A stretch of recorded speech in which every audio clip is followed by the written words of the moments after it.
Welcome to Little Bits of TLC, the podcast for educators by educators. And this season, we're doing something a little different. In this Ask Me Anything season, we're going behind the scenes to explore the story of TLC itself. Hosted by Flora Yao, Matthew Hayes, and Cass O'Hara, each episode sits down with TLC founder Heather Volchko to unpack how it all started, where it's headed, and what she's learned along the way. So whether you're new to TLC or you've been with us from the beginning, this season is all about curiosity, connection, and a journey so full of twists and turns and brilliance, even Heather's still catching up. This is Little Bits of TLC. Looking for something that actually fits your life? TLC University is here for that. Each week, we spotlight something different. A webinar with real-world insights, a hangout-style interview, and a hands-on workshop or a Q&A where we answer your questions. It's flexible, it's self-paced, and most come with CEUs. So whether you're looking to grow, reflect, or just listen in, there's something here for you. And it's all in one place. university.thresholdlearning.org. That's where you'll find show notes, professional blogs, a full catalog of ACE-accredited courses, and downloadable resources. It all just keeps growing. So whether you're walking the dog, commuting, or taking a breather between the daily grind, TLC University meets you where you are. Head to university.thresholdlearning.org and check out what's new this week. See you then. Hello, and welcome to Little Bits of TLC. This is the first of many excellent episodes of our summer miniseries, Ask Me Anything, where we will be interviewing TLC's founder. I'm so excited. I'm your host, Flora Yao. I am the LLC's executive assistant and secretary for the nonprofit. I've known Heather for 10 plus years, and I was also one of TLC's very first employees. Joining me for some of the episodes this summer, I have two amazing co-hosts. One is Cass O'Hara, who is currently a BCBA trainee, a teacher with one of our nonprofit district partners, and she's partnering with the nonprofit for some dreaming for the next school year. She is new to the team, so she brings a very interesting perspective. We also will have Matthew Hayes, who started as a coach with TLC and is now one of the founding directors of the nonprofit. And I can't think of anybody better to talk to today about the history of TLC and how this all came together than our founder, Heather Volchko. Hey there. Yeah. So I am a special educator, a behavior analyst, program evaluator, and the founder of this crazy thing we call TLC. Honestly, I'm just excited to invite everyone along for the ride this summer. These are conversations that we don't tend to have very publicly, but I get asked about all the time. So it's really, I'm curious to see where these conversations go with a genuine like AMA, and let's see kind of where the season takes us. Matthew and I are very excited to talk to you today. So we're going to start off with what kind of things led to you even starting to think about starting this company? Yeah, I'll be honest and say most of my career, many of the steps that I have taken have come from other people seeing things in me and being like, "Hey, have you thought about?" Or, "Hey, I think you could possibly," or, you have these skills, you could do this if you wanted to, right? And I will tell you for about 4 years before I actually launched TLC, I got to work with Dr. Richard Van Acker, and in my first year with him, he started kind of planting those seeds of like, you're doing the same thing here that I'm doing all over the place, right? Like, you can do these things. And I was like, yep, that's nice. You don't know me yet. Right? Like, you can sit on that idea and let's work together and let's see if you still think those things. And the longer we work together, the more he kind of doubled down on that. But we worked together before COVID, through COVID, and out the other side of COVID, in terms of that, like, return to learn and like pre-post lockdown era. And it was in COVID where he really doubled down and was just like, "Hey, can I connect you with these people? They're trying to make sense of these things, and I'm seeing what you're doing here, and I think you've really got something to offer." Coming out the other side of COVID, I was like, "Okay, our team did great. Our students showed up. We had some of the best data. Like, we were just really, really rocking." And I kind of went to my director at the time and said, "Okay, here's what's next, right? Like, here's where we can go next year." And I was met with kind of just, "But we're good. Like, look at all the things that you've made happen. Like, our program is so much better than where we started." Mhm. And for me, I was kind of like, "Then I think I'm good here." Mhm. And that's when I went back to Rick and said, "Okay, like, you've taken the time to convince me. I am willing to take this jump. What does this mean? What does this look like?" And Mhm. so he then started kind of walking me in this direction to see where it would go. But it truly started as we joke, been trying to retire for like the 16th time or something like that. But he never had someone to hand it off to. And Mhm, if you know him and you've had a chance to work with him, he holds his people so tightly. mhm, And to know that like there's these needs, there's these students, there's these things, right? But like if I don't serve them, then who? Like who's mhm, gonna step in? And so he did. He's like continued consulting for decades, mhm, just because he didn't feel like he had someone to hand it to. And so I take that like very, very seriously. mhm, um, but yeah, he did. He took 4 years to convince me that this is something that I could do, and now even now, he's still tucked behind the scenes and advising our board and lets me, keep him as a phone a friend when the next WTF moment pops up, and, mhm, um, yeah, it was kind of just the launch of saying, "Okay, like, I can walk in your shoes here and let you retire as long as you let me keep bugging you and make sure I know what I'm doing." mhm. Yeah, I think that's really good. Um, I would love to, like, even zoom back a little bit further if you're open to it, Yeah, and because I know a little bit about your career, right? We go back a couple years. a little bit, yeah. Um, and everything has not been pretty and well-rounded Mm, edges, right? And it's been a lot of different exposure to a lot of different industries and spaces and all of that kind of stuff that I think has been really valuable in terms of giving you this perspective where you don't just see the work, you see the people. mm. Uh, so I'm curious, I would love to hear some more about your background that kind of led to how you even see things the way you do, which is why you built the way that you build. That is a long story, my friend. I think that should just be a whole episode in and of itself. Actually, before we jump too much into process and like strategy, like Mm, where did TLC even come from?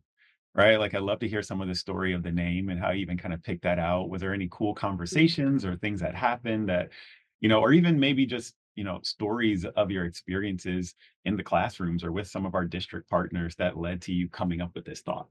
mhm, Yeah, I think, the name is actually kind of a funny story because it did not start as TLC, and the stopping point was actually, I guess there was other companies or something that had something similar, and so we had filed initially, and the name was taken or close enough to take in that they wouldn't honor it for us. So it actually started as Open Door Consulting. And for me, that came from I constantly say like leave open doors or open the doors. Like only choose to close the door if you don't want to be able to, reopen that door. And I always say like leave open doors, right? Like leave well. And so for me, open door consulting was a way of saying, I can support other people in opening doors. And that could be our students, our staff, right? Like opening up opportunities that they may not at the moment see, or they may not know how to open said door, or they can't find the door in the first place, right? Like there's a lot of like symbolism and imagery that really sat with me in how I saw myself partnering with a variety of people. But yeah, so someone else had a name similar or close enough, and we got cut out. So it was actually, another person in our kind of like behind the scenes helping me sort of dream up this, next career path for me, that I was like, "Well, what the heck do I call this thing now?" Right? Like, I like the idea of this. Like, how do I retain that? And different people were kind of tossing around ideas, and someone brought up the word threshold. And I really liked that because it was still the same idea of, if you're opening the door, there's thresholds in a door. And so you actually have to like kind of step past that threshold. And then when you look up the word threshold, like it's that magnitude or intensity of something that would then perpetuate change. There is that kind of like tipping point aspect to a threshold. And quite honestly, I find myself using that word in conversation on the regular. And so it just sort of worked like, what's the threshold that needs to be met for this to happen? Or like, what's our capacity? What's our threshold here? Right. Like, it just sort of naturally fit. And then, of course, with learning, I mean, we were doing education consulting, like that was just a fit easily. We'd already had like consulting, consultancy, something like that. And for me, a lot of, it may sound simplistic, but a lot of the consulting work that I had been doing up until that point, I just found myself saying like, "Just be nice." Right? Like, I'm using a lot of really big fancy words to simply just say, "Would you just be nice?" Right? Like, and if that was students to students, student to staff, staff to student, staff to staff, like it didn't much matter. It was just the underlying sentiment of like, "Can we just be nice?" mhm, And so TLC fit so well because it's still that open door, that threshold of magnitude or intensity, and with the over like in the name TLC. And honestly, like part of that is also then where some of our like company values comes from and how we show up and all that. But yeah, the name started open door consulting and then sort of through conversations is where threshold learning came out of. On the note of thresholds, I'm curious kind of in the starting process of the business, right? Like what were some of those initial thresholds that you had to walk over, like getting the business off the ground and starting the process of putting this all together? Yeah, I think on one hand, forming a business because I'd never done that before, it's daunting and scary, and there's so many different pieces and so many places, and you're working with people that do this every day, and yet you have no clue what you're doing, and so it's just constantly feeling like you're always behind and you don't know what you're doing, you don't know if you're doing it right, but at the same time, people do this all the time. And so it was this weird space for me to be in, being like, I'm doing something that I don't know. I'm surrounded by people who are like, "That's just whatever, it's another day." And there's so many details that I don't even know what I don't know.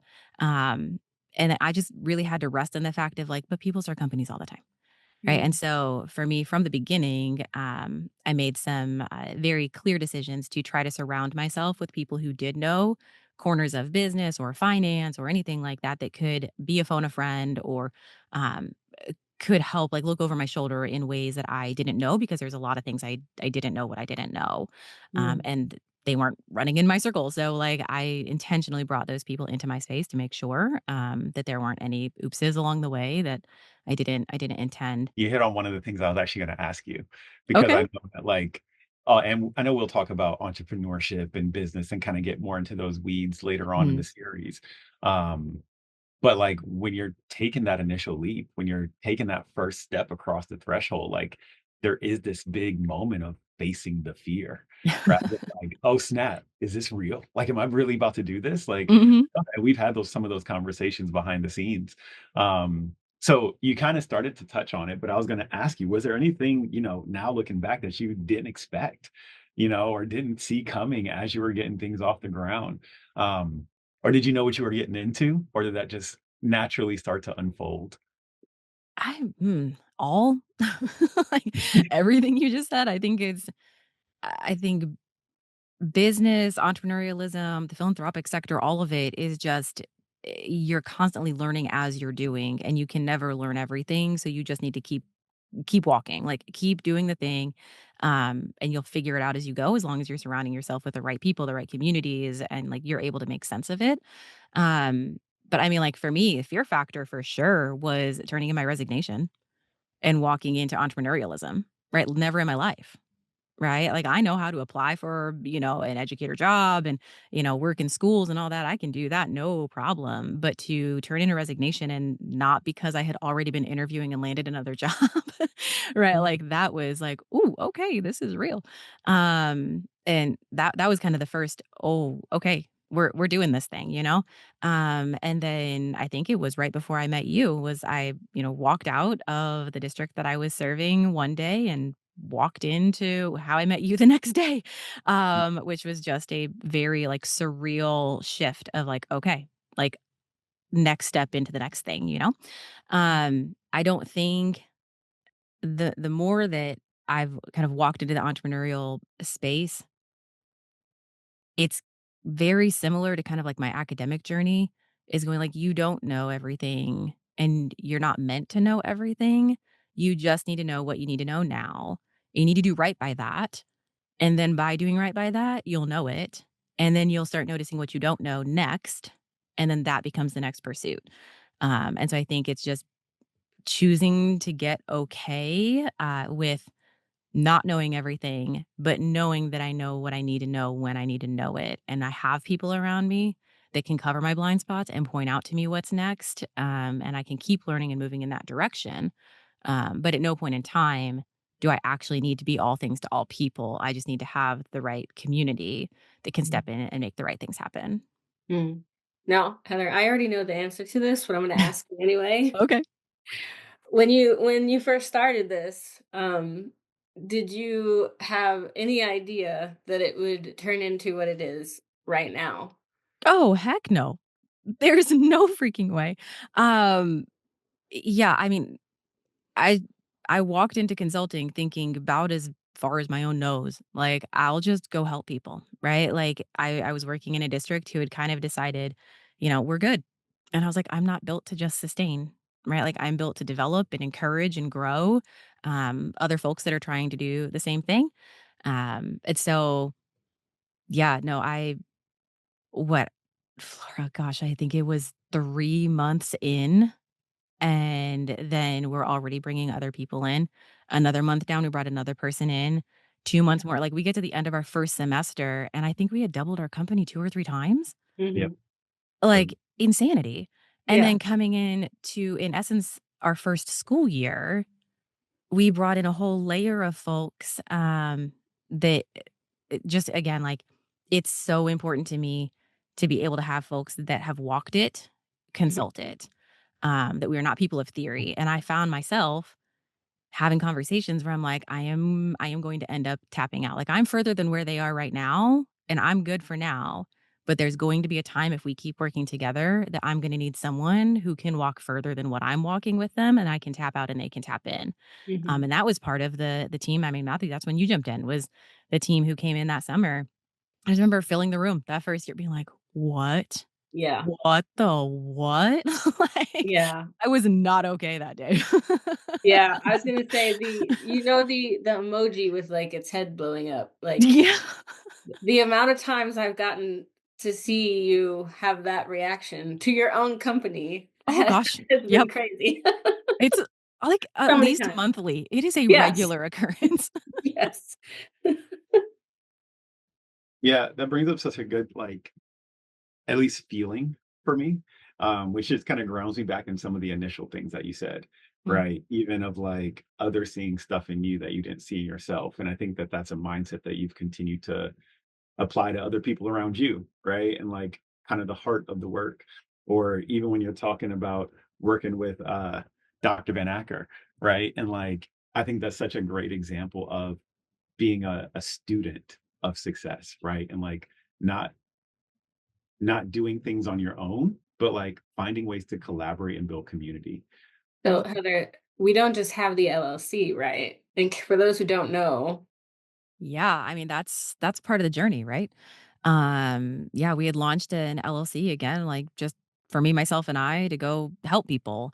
And as the team grew and word grew, and we ended up with more partnerships, and then seeing the different kinds of needs that they were bringing, and then I think we got to the point where I started recognizing um, there there are barriers in how we are established as now a group and as a company, that don't need to be barriers.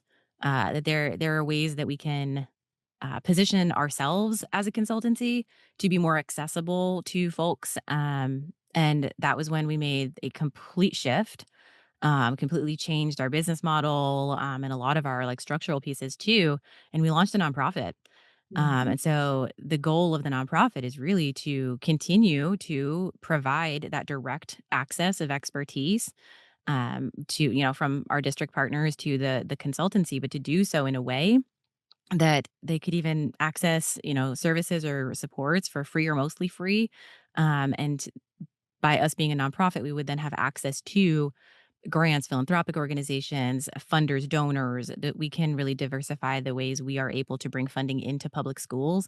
It's really important to me because at the exact same time, we were watching a lot of funding leaving schools. And now, I mean, we're launching this in summer 2025, right? We're also watching the exact same thing happen again, where there's more and more funding on its way out. But I keep saying, even though the funding is leaving, the students aren't, at Mhm. least not yet, right? So as long as the students are here, we got to figure out a way to serve them. And so if we can be positioned as like a business entity to be able to access other resources that schools either aren't able to, or for whatever reason, we could kind of resource ourselves so that we could resource them. It made sense. Mhm. Because that's how we could show up. That's how we could continue meeting those needs, and we could try to work around some of the barriers that some of our districts, or even like folks that wanted to be our district partners and were having some barriers in getting there, we Mhm. could work around it. It was no longer a barrier and would open a lot of doors. Mm. So wait, so where did supervision come from then? Oh gosh, yeah. Good question. Because when we're out working in districts, more and more people are like, "Oh, that's so cool! Like, how do I do that?" Right? And there's this curiosity. Even as a BCBA, as an in-district consultant, people would still ask, like, "Oh, if I do my master's, can you help me with my supervision?" And I always was like, "No, that is not built into the hours of my day. I would love to, but Mhm. I can't." And it happened more and more as we were working with more and more districts. I was also running into so many people who'd already completed their masters, but they didn't want to leave the schools and they didn't see a way to get their hours outside of a clinic or in-home setting. And so for me, I was like, oh my gosh, like we've got all these people with all these skills, and they're literally the only gap there for them is just getting those hours. And they're already doing it. Like they're already in those spaces, doing those things, serving those people in those ways. They just need someone to be able to see that with them, help them document it, and get them into that exam phase. And so, yeah, basically enough people kept asking, and I was like, there's there's gotta be there's gotta be a way to do this. Mhm. So yeah, we ended up launching it, as a collaboration between me and one of the, other BCBAs who really loves, like, leaning into training. Mhm. And I kind of had built out the model for, like, how we could pop up a directory and partner around some, um, the academic stuff to make sure that they could connect the dots between their practice and what they would need to do on the exam. And someone else was able to step in and really champion that, Mhm. and pop it up. And we've started training, and now we've got university partnerships and all this stuff. But Mhm. yeah, again, more stories of what? No, I'm like sprinting to Mhm. keep up with my own company at this point. Right? From going on a walk and being like, "Hey, do you wanna join me in this thing?" to where we are now is absolutely I mind-blowing. know you've Crazy. literally been around since like day zero. Yeah. Oh my gosh.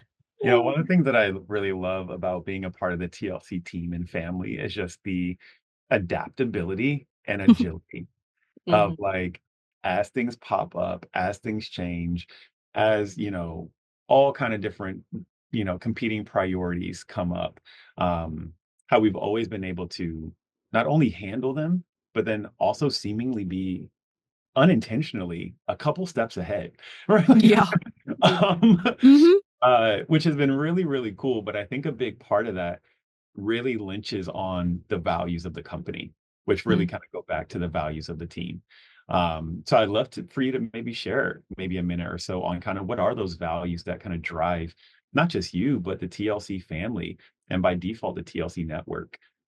So as our team kept growing, one of the things that I found myself continuing to go back to is we were rerouting into expanding the team internally to serve that growing need that was coming to us for those supports. Was like, what did I need to be true within our team to know that they were going to show up the same way that I would show up, and I knew that our team needed to have more than what our partners had, because if not, then like they should just hire them as internal employees. We really don't bring anything additional to the table. So I knew that there had to be uh, a marked level of competence from anyone who was going to kind of stand on our side of the partnership. But at the same time, I had also had lots of interactions with folks that had tons of competence, but there was not enough humility that actually made that intellect transfer into practice with the people that they were consulting with. And so for me, it was important to make sure that we had compassion in how we were doing what we were doing. It was not good enough to just know more, or have access to more resources, or whatever that way was that we were going to show up in that competence. We needed to be able to demonstrate that through a compassionate approach in those interactions. Likewise, we couldn't just be really nice. Like we needed to actually have those skills, but it truly could not be one or the other. And honestly, just through talking around it as we were growing so quickly through that first year, we really just ended up rooting in that compassionate competence, and that kind of became what we stood on and together into that second year. And now, what 3 or 4 years in at this point, with a nonprofit, one of the beautiful things is that you actually get to do overtly mission driven work. And so TLC has been, very values focused and mission driven from the beginning. But as a nonprofit, you get to actually like say those things and really like put it out there and stand on it. And so one of the things that I love about how our team was able to craft our values as a nonprofit with our district services, is that they still capture the same sentiment, but in slightly different verbiage, right? We still say that we are anchored by integrity, right? Like we are who we are. We will be that through and through. We live that through our, transparency in how we are interacting with people, and we show up as full humans, and that we genuinely believe that we are better together. That it is not one person. There is no one person that is going to be able to do everything. Education is insane, right? Like no one can be all things to everyone. And that's true amongst our team as well. We cover each other's blind spots and we step in to support each other along the way. And it is in partnership that we get to then continue to extend and expand that local capacity of anyone that we get to work with, if that's our districts or their practitioners. But all of this is really with that focus of creating legacy, that this is bigger than any of us. Any work that we do now is not just, putting the Band-Aid on the leak and, whatever system it may be, is that what we are doing now is for the purpose of sustainability, and like really being able to get that to last so much longer. So it's not just the little project meeting the little need. Yes, we do that. But we do those things in a way that sets up that future trajectory to have that legacy, not just of like us and our work, but the local can actually serve their people better if that's through a district system or through meeting the needs of a practitioner. That legacy has ripples way bigger than just the little work that we are doing. Mhm. Well, I love that, Heather, and thank you for sharing so much and so openly to your point today. One of the things I'm here taking notes myself, right? Whenever I get a chance to be kind of a small fish in the pond, I soak those moments in. So one of the things you just said, which I absolutely love, is in partnership, we expand our capacity. Mm, And I think that's so true. So what I'm super excited about is as we continue partnering through this Ask Me Anything series, we got so much more that we're going to dive into. I know we're going to hear more about your story. I know we're going to talk more about what TLC does in actual tangible topics and tips as well, like who we serve and kind of what needs that we try to meet. I know we're going to talk behind the scenes and kind of get a little bit into the weeds, kind of peel the curtains back from a business owner standpoint of what does a day-to-day look like, right? Mhm. Even for the new entrepreneurs or people wanting to get into these kind of spaces, what kind of things should they be paying attention to? And also like what kind of tools, like tangible tips and tools are we using to help scale a company of this magnitude in such a fast way? mm, Um, but there's also some conversations that I think are going to be really, really meaningful, right? Where Mhm. maybe we can talk about some of the in-depth stories of the people that we work with and why we're so mission driven and kind of what that's brought up for us as we've as individuals continue to grow along the journey as the company grows, Mhm. right? And then I'm really excited as we wrap this series up with kind of a vision casting looking forward, right? Of as we wrap up this school year, what does next year look like? So thank you today, Heather, for all that you shared and kind of being open and setting the stage for this series because I know it's going to be so, so good. Oh, yeah. I'm super duper excited about this. And especially because our next episode, Heather, we're going to be talking all about you. So stick around. Don't go anywhere. Hey, before you jump back into your busy life, consider dropping a like and follow at Threshold Learning TLC on LinkedIn, Facebook, and Instagram. And if you like our show, share the podcast with your colleagues. A personal recommendation is by far the best way to promote the podcast. Let them know that they can listen on Apple Podcasts, Spotify, or anywhere else that they catch their podcast. Just be sure to leave a rating and review on your favorite platform. You can email us at info@thresholdlearning.org. We always enjoy connecting with fellow educators and champions for educational justice. You can find everything you're looking for at thresholdlearning.org. See you there. Attention educators pursuing behavior analysis certification and universities preparing them for success. Supervision with TLC offers 100% remote fieldwork supervision designed specifically for school-based professionals. Educators can earn their hours right in their schools without leaving their classroom, all while being supported by experienced BCBAs who understand the realities of education. With month-to-month scheduling, affordable rates, and both live video and asynchronous chat, our fieldwork supervision model is designed to fit into your life, not the other way around. We also invite universities to enhance their graduate programs in partnership with our team of practicing school-based BCBAs. Our fieldwork supervision model keeps students on track for certification by helping them connect their practice to all exam domains so that they can confidently pass the exam. Explore more at university.thresholdlearning.org/supervision or email supervision@thresholdlearning.org to connect. Supervision with TLC, where educators grow into behavior analysts.